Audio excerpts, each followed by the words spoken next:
Hey everyone, we are here in our one-dimensional kinematics notes, and we are specifically going to be looking at example 1, and this is in the vertical kinematics part, so I believe we are on page 10.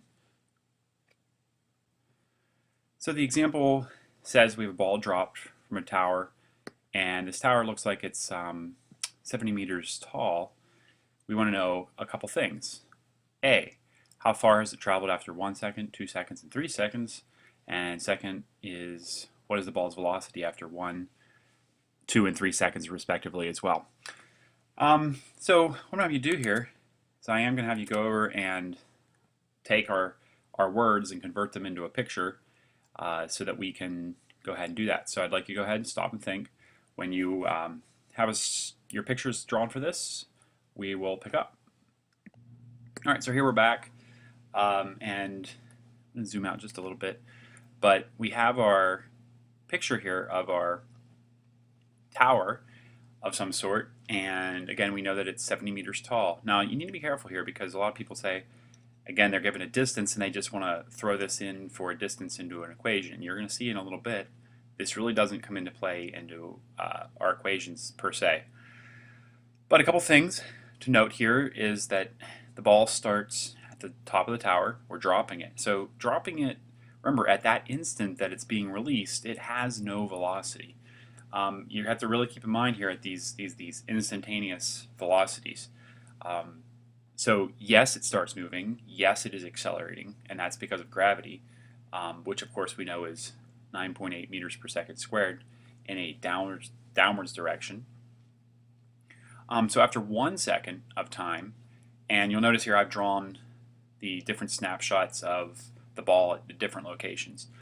But after the first second, our displacement is from our start to our instantaneous picture here at the where it is at 1 second. And it's going to have some velocity in a downwards direction here as well.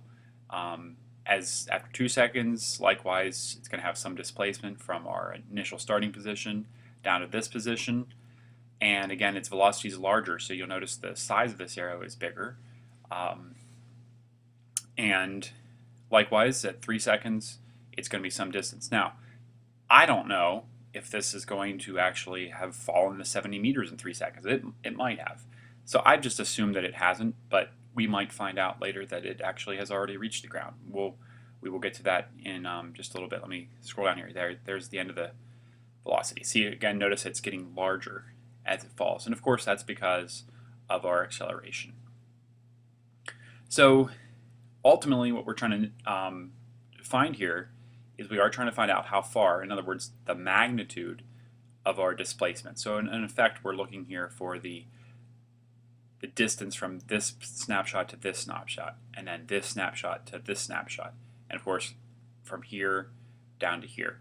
So that's our delta y. And again, delta y in our equations is just like delta x. Of course, if you think about your x and y axis, since we're talking about vertical here, I'm going to use delta y instead of delta x. That's going to denote to us that we're dealing with vertical instead of horizontal, but effectively it's the same thing. Also, we are looking for the velocity at each of these locations, and so that's what we would call the final velocity. In other words, our original or starting or initial, whatever you want to call it, is up here, and this would be, for all intents and purposes, from this snapshot to this snapshot, this is our final velocity. Sure, does it attain a different final velocity? Yeah, but what we need to remember here is that this final velocity is at an instant that we're concerned about, that's our end instant. All right, so I'd like you to go ahead and think about how to take our pictures and our words and pick equations that would solve this problem. When you're figuring out what equations to use, come on back and we'll solve this together. All right, so here we are. We're picking up with the equation part. And because we know the acceleration, we knew the time. Again, the time's going to be 1, 2, and 3 seconds. And we know initial velocity, so that's initial velocity, acceleration, and time. The equation I chose to use, again, this isn't necessarily the only one you can pick, but I chose to use what you can see here. The nice thing about this too is that it's already actually solved for our delta y. So notice again I've taken into account my directions, and again I just go back to the picture and look, and I've called down positive. Delta y's were drawn down, so they're positive. I make my simplification here to my initial velocity. This is going to cancel out. And this is a mistake that you got to look out for. A lot of people just want to cancel this out and say there's a t left over. Be careful with that, because remember, 0 times anything is going to give you a 0. Acceleration was also in the downwards direction. Downwards was what I called positive, so this would be a positive as well. And again, we're going to be substituting in different values for t. When I do all the simplification, this is again what I end up with. Again, this term right here, this VOT, V sub OT, gets canceled out. So let's see. Let's put some numbers in here. After 1 second, it's going to have a displacement of positive 4.9 meters. And I'll just show you the other two here as well. Basically, you're not changing anything but the time. So when you do this, you'll notice that the displacements are positive 19.6 meters and positive 44.1 meters respectively. So that's part A. Let's go to part B.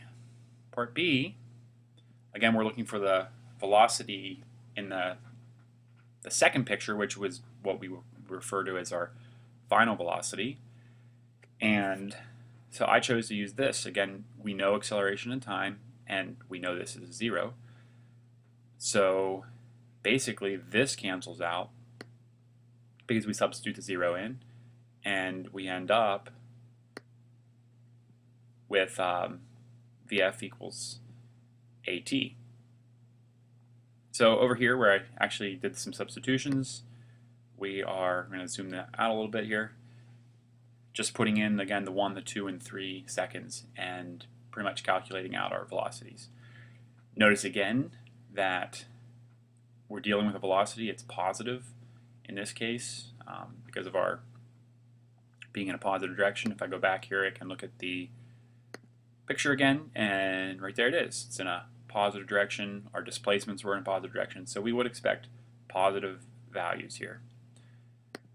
So ultimately, what are we looking at here as far as an answer or for our response? In part A, since we were asked how far does not really denote a vector answer.